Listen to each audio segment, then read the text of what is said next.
Mate, you have the moves. Is that the square box and then there's the lawnmower? Big fish, little fish cardboard box. That's it. There's a lawnmower, isn't there, where they pull. Anyway, enough of those shenanigans. Look, I don't have that pro a dance moves. Like, oh, really? There's always room for improvement, isn't there? Hi, Michael. Yes, welcome to the very social. much so. Welcome to the Social Butterfly. How are you? I'm fantastic. How are you? Fantastic. When you say it like that, you've got the best answers. Hi, everyone. Welcome to the Social Butterfly, where we go live weekly talking about all things to do with business, from unpacking it to repacking it, from building it and stacking it, from marketing it and selling it. Ultimately, don't we? We get in between all of those spaces. There's a lot to know. It's hard to do it on your own. So that's what we're here for. I'm Katrina from Butterfly Media. We help legends scale out of the trenches and into a life of impact. Michael is joining me, my business coach, who does what, Michael? What do I do? Yeah. I'm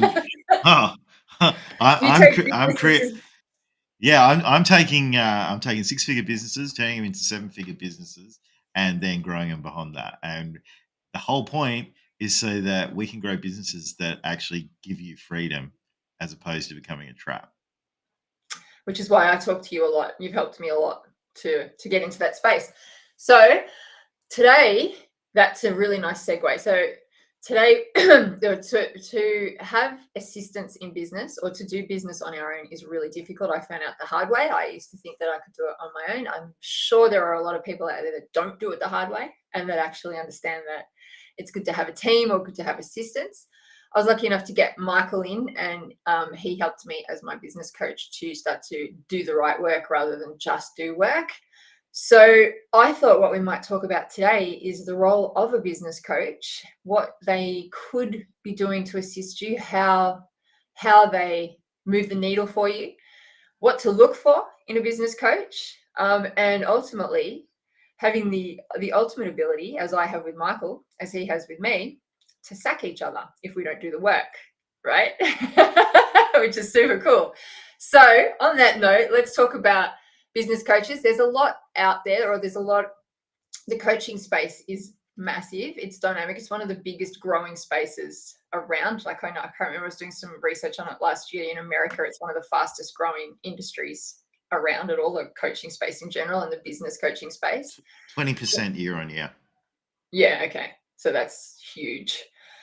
Again, when I was doing the research in Australia, I remember looking at some stats around there are just under, at this stage, 500,000 small business owners registered under that title. And there was something like 600,000 business coaches or something like that. It was incredible. There was more business coaches registered than there were small business owners at that stage. So there's a lot out there. Could be the other way around. Sorry, it could be less. It's 450 to 500, the ratio. But anyway, there's a lot, and that's just registered. If that's true, how does that even work? That's right. That's why I went, I need to work with coaches. We need to market them, right? We need to make sure that they stand out because there's a lot. And then again, the coaching industry is so diverse. And a lot of people, when I say coach, or I say I'm working with a business coach or I'm working with coaches, they're like, oh, which one? Or what's the coach? So there's so many out there to choose from that it's really difficult for the layman out there to choose one. Choosing a business coach can be even more difficult. So let's talk about that. Let's talk about the role of a business coach, what they should do with you, what you should be looking for, the kind of results you're looking for, and ultimately whether one is a good fit for you, when to bring one in. How's that sound? All right, let's start with the role. What's a business coach do, Michael? Okay, so a business coach, if we break it right down to simplest forms of what they do, is they help you with clarity around where are you now and where do you want to be. And then they give you the focus on what are the actions we need to take to get you from where you are now to where you want to be, when to take them, and then they layer in the accountability to ensure that you make that happen. In simplest form. Why would you want to coach? Well, why did Michael Jordan have a coach? For most people that are watching this, I don't think I need to elaborate too much more on that. But the reality is all of the top performers in the world have coaches, whether it's sports, business, life, it, all the top performers have coaches. And the reason they do is to improve themselves. And depending on what you need support with, it's really about having someone who can help you see from the outside looking in, someone who's experienced the things you've experienced before. And a big part of that is not just telling you what to do, it's helping you work through your thoughts around how you're going to do it, what you could do, what you will do, and what not to do is such a massive part of that. And the amount of conversations that I have around, okay, I understand why you want to do that. I've done that, and this is how it went. My suggestion is maybe don't do that. And that right there, that part of it is such a huge shortcut. That experience is also based on a lot of other things that you look at too around finances and where the business is headed and, capacity and all of those sorts of things. So bringing in the experience as well is crucial. So the role of a coach is to get you a desired outcome. And it's one that you couldn't get by yourself. Or if you could, it's going to take you a lot longer than you would without having that coach. Back to your Michael Jordan analogy, how many 3-pointers or layups would he have got if he hadn't have trained with a coach to show him how to fix that technique after rewatching a game and rewatching a game? Would he have done it? I suppose he would have because he's like that. But yeah, look, and the point is that he had it, and you don't know, right? Like, because we don't really know what that coach did for him. We only know from the relationship of what they said. But going from the relationships that I have with people that I'm working with, it's a lot. And it's the hardest part in business, for example, if we're talking about a business coach right now, is that when you're in business, you are alone. Like, you've got employees, you can't really talk to them about everything. You've got peers, you can't necessarily talk to them about everything. You've got a network, you can't necessarily talk to them about everything. So who do you talk to? You can't even necessarily talk to your spouse or partner or whoever about it either, because they may potentially get super stressed out about it. Mm. Totally. So then you've either got to internalize it all, which is very unhealthy, and unless you're a special type of individual, and not meaning that in a bad way, I mean like a really strong individual that has that. And most people that I meet that are like that still have their insecurities anyway. So having someone in your corner is massive. Oh, it's been incredible. It's been the game changer. The things I'm able to talk with you about that I can't talk to anyone else because nobody else gets it, or they're busy with their own thing, or you feel like you're a burden. I have an amazing friend that we have this thing where we, catch up with each other and throw shit at the wall, see what sticks, right? We have one of those sessions and it's great, right? But when we're getting down to the nitty gritty of helping each other move the needle, we could throw ideas around, but it's not the same as having someone like yourself that goes, go do this, don't do that. Stay in your lane, don't get shining bright object over here, stay here. And then I'm able to text you or message you, whenever certain things turn up for me on LinkedIn. That's where you and I chat a lot. So having that is just a godsend to be able to talk to someone else. Because as some of you may know, I've got Black Betty, who is my Kelpie Cross, who's an honorary board member and most of the time has all the best ideas when it comes to running marketing. And even she said, stop talking to me about this, right? So even Betty had enough, right? Even she went, I'm going to go sit outside for a while. So Kelpies are great. They're amazing, but getting a business coach is the way to go. So for me, it was literally being able to talk to someone else. It was a big step though. So let's lean into, when would somebody think about hiring a coach? Okay. So there's, as a general rule, when you've experienced enough pain that you're willing to change. Like, because the problem with coaching is that if you haven't experienced enough pain, and you'll see this with your team, it's not just like yourself, you see it with your team, is they'll keep doing a thing and you're like, why do they keep doing that? It's because they haven't, like, it's like, oh, it just feels okay, I'm all right doing that. So they won't change. where, Can't and you're believe it. not, yeah, It like, literally happened today, right? I can't believe it. and Literally happened. so then we've got to get in there and we've got to help them realize the impact of what they're doing to align that to the reason for them to change. So when you come for coaching, it's you're not achieving something that you want to be achieving. And once like once you realize where you want to be, or it may even be that you don't quite know yet, but you just know where you are now is not where you want to be and Okay, you're yeah. stuck. Yeah. So it would literally come down to that. It's got nothing to do with, oh, when I get to a certain stage of revenue, I'll be able to afford one. So then I'll go get one. Or, when I get to, a certain level, then I'll get a coach. It's literally, am I in pain? Am I You stuck? can get in business, you can get a coach as a startup. Like you can get it at whatever level. I would highly like a good coach is going to make you way more money than you will ever pay them. So take the like wanting more money is a perfectly acceptable reason to go and get a coach, but not having enough money is probably not the thing that you want. You want to at least go and work towards that. It's about being stuck and wanting to move forward and getting outside support to do that. And it could be that you're actually in a really good position, but you're still not where you want to be. Yeah. So, and I have people that, have come to me. I'll just give some examples. So there's contextual. So I've got someone who, and we've talked about this on here before, they want to set up a, what's it called? Like a camp regionally for ex-military people that are struggling to adjust.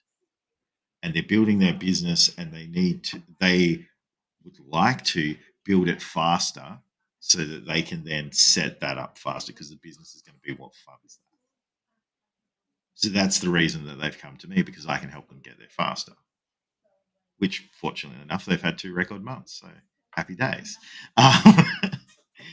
Then there's people like I have people that have come to me that want to sell their business, and then they've realised that actually, when I go to sell my business, it's not worth anywhere near what I think that it is. And then they haven't realized when they've sold their business that they also have to pay capital gains tax, and then they've got to pay their income tax on the side of it as well. So even if they sold it for the price they originally thought they wanted to sell it for, they're actually not keeping all that money, so they've got to sell it for more. So we're working on the profitability of the business so that they can sell it for more. I have people that are stuck. Like this is a classic example because I've got quite a few of these. Is they're like digital marketing agencies, let's say, and they get to about 250, 300,000. They've got 12 to 15 clients, maybe as far as 20. And they're stuck in the circle of they put a client on, they lose a client. They put a client on, they lose a client. They're struggling to get out of delivery. They're struggling to market for themselves and do the sales for themselves. Really good at doing it for other people, struggle to do it for themselves because they're so focused on other people, they're not looking at their business as a business. Yeah. They want to Sounds move like every other forward. business owner. Yeah. Yeah. So speaking from experience, you were able to help me step out of things that weren't serving the growth of the business. And that was massive steps. And I don't know, well, I know that I wouldn't have been able to take them without you showing me how to, or at least suggesting the suggestions that you did make. And that's been a massive step. So I think, yeah, incredible assistance around helping people at different stages move to the next stages. And you also got foresight into what's coming that I don't even know about yet. But let's talk about perhaps what the result is that a coach is going to deliver. So as you say, it's going to get you from A to B, whatever that looks like. Is there a period where somebody will say, I'm going to not work with a coach anymore, or it's only going to be for a certain amount of time, or can I work with 2 coaches at once? What goes on here? It's like all of the above. So ideally working with a coach, any given coach unless they're consistently growing and building and doing the things so that they keep in front of you, right? If they're only going to be able to help you to a point, and that's okay. And then it's who's the next person? Or to answer your question for the multiple coaches, absolutely you can work with multiple people because you may have someone that's really supporting you around leadership. You may have someone that's really helping you out with marketing. You may have someone who's doing the more holistic approach. You may have someone who's just getting right down the rabbit hole on your sales processes. So you can get very targeted, or you can get someone who's going to help you build the business holistically and then bring in people for just different elements of that along the way. Okay, so that's handy to know when you're looking for a coach. It's not necessarily that one size fits all and plugs into everything. You may need, and there's nothing wrong with that, different specialists. Yeah, absolutely. Because everyone that you meet that is like a coach or a coaching company from a like because you've either got the standalone coaches or you have the bigger, like, let's call them coaching firms, right? Who have more of a wider range of people that they can tap into. And from that element, it's just about your needs. Like we talk about the outcome. Well, the outcome is defined by the person that's coming to the coach, not the coach, right? And if it's defined by the coach, it means you're just looking for the coach that consistently delivers that outcome for other people. Yep. So there's no right or wrong in what that outcome is. So then this leads me straight into my next question. How does one choose a coach? Okay. There's so many out there. Now, it's look, my belief, I'm just going to go with my belief, is it's a very personal thing, right? So I'll talk to people working with me because like how I find that people choose me is they have shared values with what I do. They like how I talk, how I interact with them. They love my message. Like that's and yeah, it's like don't be shit. It's a big part of, and it's an important part to helping people decide whether they're going to work with me or not. Because if someone doesn't want to have a tough conversation, I'm the wrong person to work with. That's just like that's laughing over can't be here. more upfront than that about it, right? And so it is a personal thing, right? So choosing a coach, you want to go look at a few things. You want to understand where they've been and what they've done, who they've helped previously, because you can go, okay, if they've helped me and I'm similar to them, there's a good chance that they'll be able to help me as well. You want someone that you mesh with their values. So if you don't want to be a family centric person and team up with someone who's we're going to work 24/7 until we grind this out and get the thing done. That is going to suit someone else. It's probably not going to be for you because you're not going to be able to do that. And look, for me, I believe those are the main things. What have they done for themselves? Who have they helped before? And what's the outcome they've got? Do you have shared values? Yep. Then it literally becomes that partnership, doesn't it? Yeah. Then ultimately anything's possible. It really feels like it, right? It feels like yeah. You know, the minute I hit a ceiling, guess who's there going, let's just smash that, right? You know, and the way you do it, you drop in, you go, you know, wait till you get this part. Wait till this part becomes, wait till we're talking about this in 12 months. So let's then add the fourth part in, which is someone who's actually going to challenge you to do more than you're already doing. And I don't mean that as work more hours or anything like that. I mean challenge you to get uncomfortable and go and do things that you wouldn't do otherwise so that you can grow your business, grow yourself. Let's talk about that. Let's lean into, does a coach just tell me what to do and I've got to go do more work? than what I'm currently doing. And right now, as a business owner, I don't have time to even do the work that's on my plate, let alone a coach telling me each week to go do more. How do I hire a coach and do all the work? Talking about Michael Jordan, what a layup. So from that perspective, right? So if we're talking about a coach and I don't have time and I'm bogged down, I've got all that, that is the time when you need a coach more than any other time. Okay. And a good coach who understands business is not going to roll in and go, you need to go and make 32 phone calls every morning for like 6 hours. Like, I'm exaggerating, but they're not going to just stack it up so you're working 24/7. They're going to go and help you look at what you're doing, and they're going to get you focused on the right things. And it's going to save you time.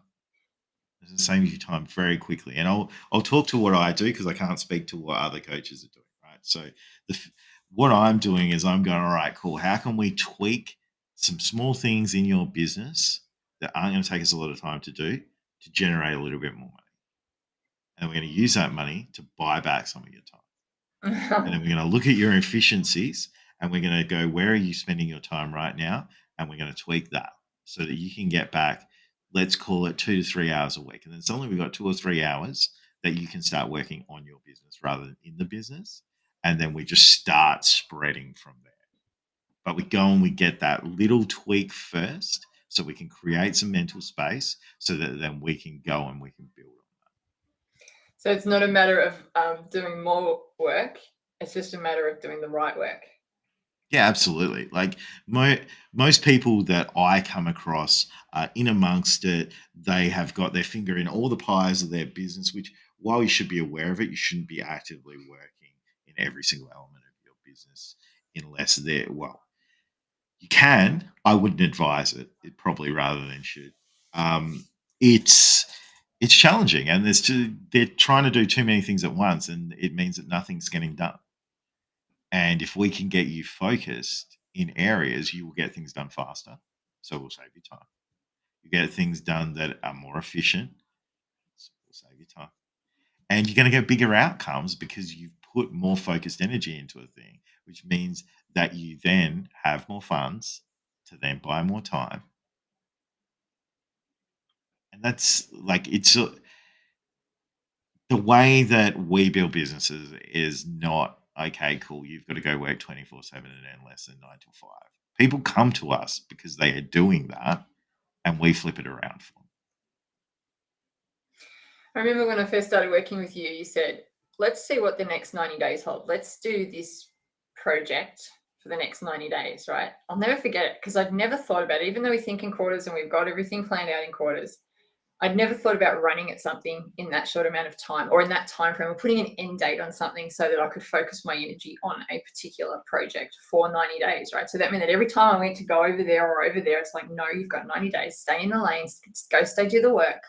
And let's find out what happens at the end of 90 days. That changed the game for me. Now I work in 90-day blocks all the time, which I'm sure everybody else in business does.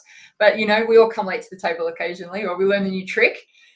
So it's just an amazing tool to bring down your thinking that I'd never had before. And there's a million other time frames that you and I work with now as well. But yeah. Can I talk about one of the things we did with you real quick?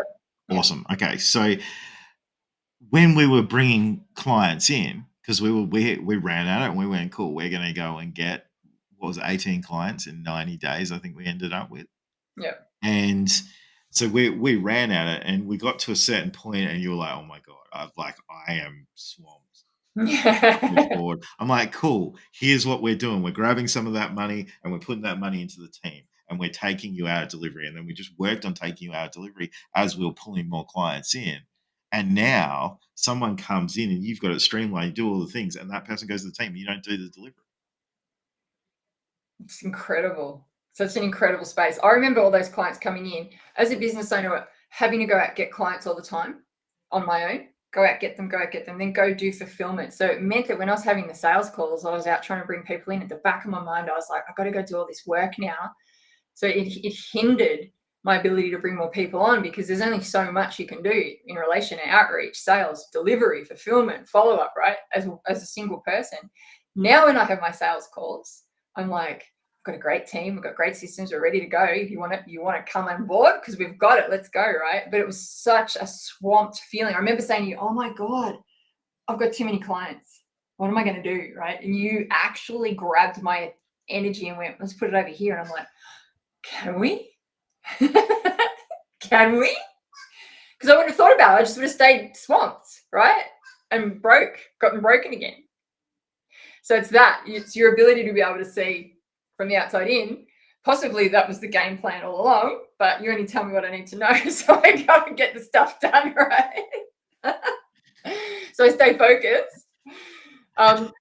So yeah, that's how I see business coaches working, incrementally taking you to the next stage of wherever you're trying to get to. And you may have the overarching, I want to make $1 million, I want to do this, I want to do that, right? So you work towards it, then you get there, right? Depending on whatever the goal is. Yeah. We're chunking it down so we can get a focused approach so that we can get the outcomes that we want to get. The problem is if we go and we look at, all right, cool, we've got a world map and we want to conquer the world. You're not looking at every single country at every single time, right? You're going, cool, we are focused right here, right now, and this is what we're doing. And this step then allows us to do the next thing. So we're not going to do any of that right now. We're going to go do this, and we're going to get this done. It's incredibly powerful. Incremental steps, small steps, right, to get to the end result. And ideally, if we do have that map, though, it means that when we're going and doing that, we don't take steps that are going to take us backwards. We take steps that we can then build upon. We build the foundation along the way that's going to get us to the next place. So talking about foundations and steps, one of the as a marketer for coaches, one of the conversations that I have with people is guarantees and coaches guaranteeing their work. I bring it up because it's a way that coaches can stand out in a very busy marketplace.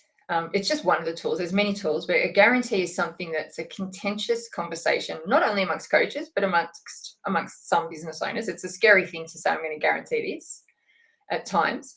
What's your opinion on guarantees from a coach's perspective, and how could they go about doing it if it's a good idea? It's a good idea if you can actually do the thing. Because all the guarantee is risk reversal. If we break it right down, that's all it is. It's you have someone that's coming to you, they're concerned about whether you can help them get the outcome that they want. If they can see the testimonials, they go, okay, he's done this with someone else before. That's a social proof, right? The added layer of a guarantee just remove you are taking on the risk as opposed to them taking on the risk. Now, whether it's a good idea or not comes down to, can you deliver on it? Can you actually do what you say you're going to do? So the great thing about a guarantee is if you say it, you're going to do it, right? And people feel that. The second part to it is like when we break down a guarantee, you can do conditional guarantees, right? Like people get very worried because they're like, oh, I can't put a guarantee out there because if I put that guarantee out there and that person doesn't do the work, or if this and this doesn't happen from their end, or like there's the uncontrollables, right? So the way that as a coach, the way that I work at guarantees and the way that our business is built so that anyone else that comes in has to uphold the guarantee is this is the outcome that we're going to get you. And it was at $100,000 to profit to the business. For transparency for everyone, that's pretty soft as to where we're at. So I have been saying that the ROI is going to be 5 times what you're paying us. Actually, sorry, the latest one is 10 times that you're paying us. So from that perspective, we're working on a better guarantee because we're just like, you don't want your guarantee to be like, oh yeah, cool, we snap our fingers and it's done kind of thing. Because then it's like, all right, it's not very powerful. At the same time, you don't want to over promise on something that you're never going to deliver. Yeah.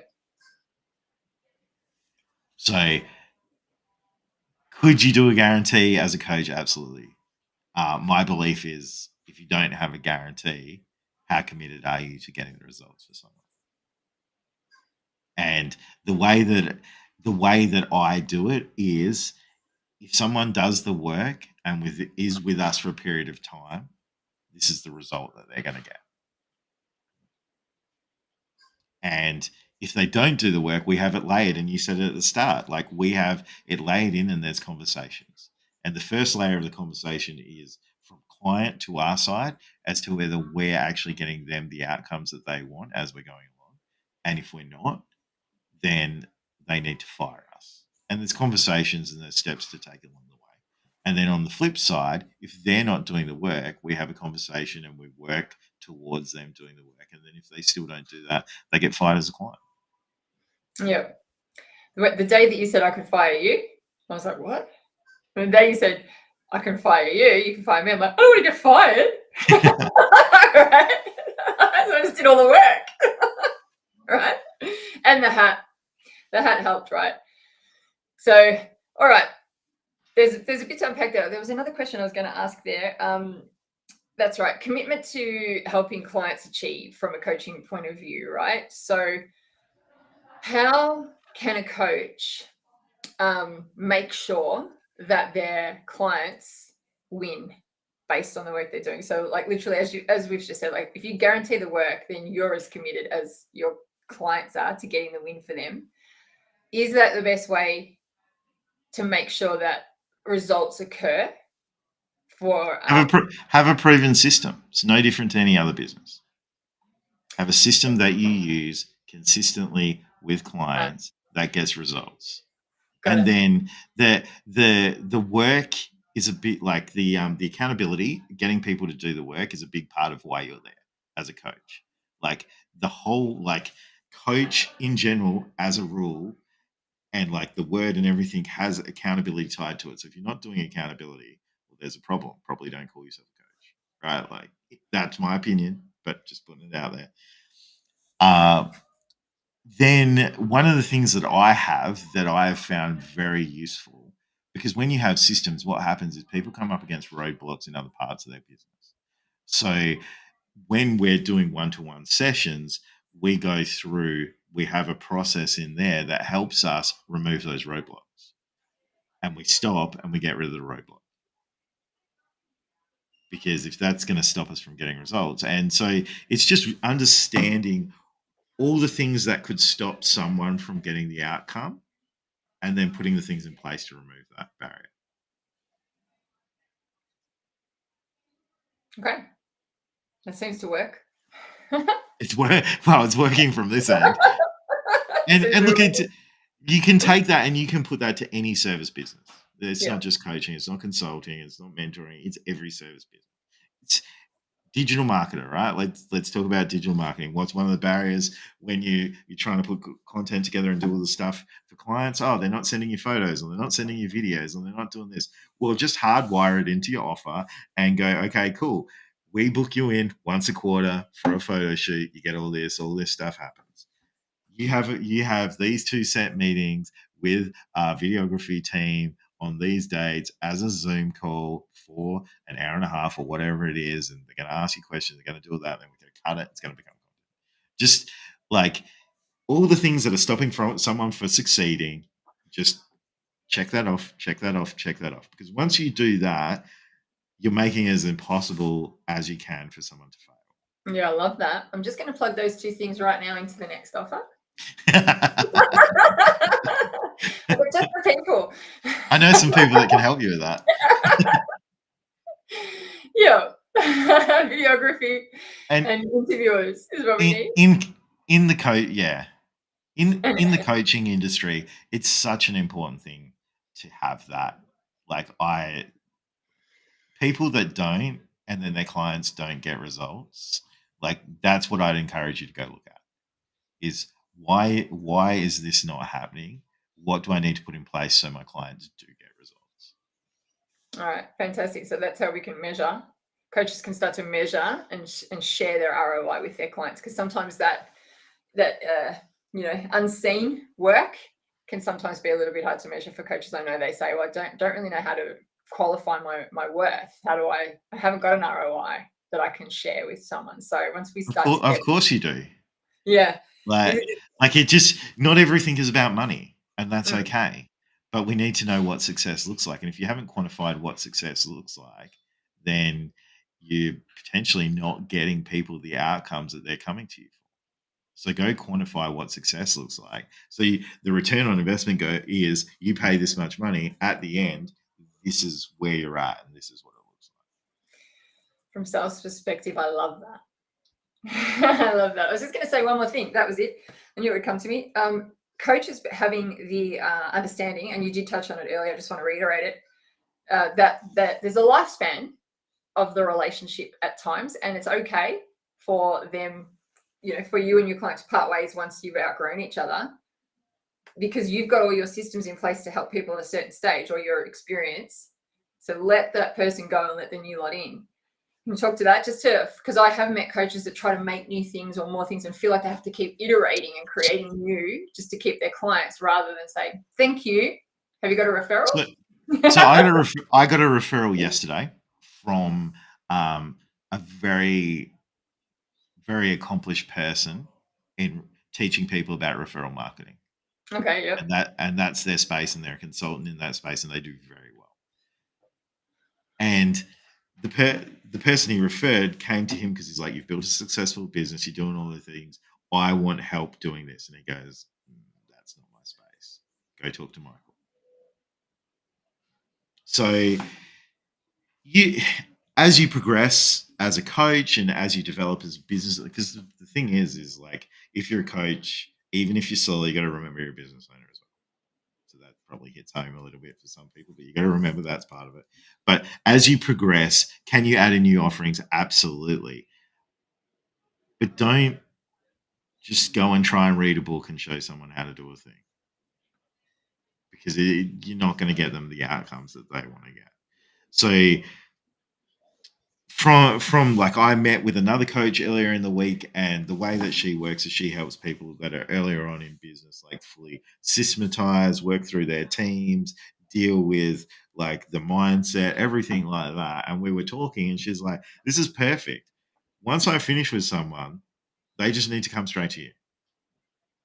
And that's the conversation that we had. And Yeah. I had someone that I had said no to 5 or 6 weeks ago that I've now connected them with her because they weren't ready to work with me. Yeah, it's perfect. So we don't, like, it's just business 101. We're not for everyone. Yeah. And we don't need to be for everyone. Yeah. Yeah. Yeah.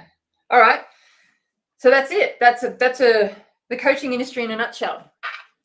Yeah. And the motto is just help people. Yeah. Just help people, don't be shit. Yeah, very much so. Just help people. Just change the game. Sometimes when you're feeling really stressed out and you got to get stuff done, it's like, what am I here for? That's right, help people. Just go do that. Don't worry about anything else. So I think here's the thing that I would love to leave people with, is that not all business coaches are made equal, like any other service. And if you've experienced some bad experiences with one, it doesn't mean there's not a good one out there. And like, I've come across a lot of people that have had bad experiences, and it is because it sounds funny, but it's a relatively new industry.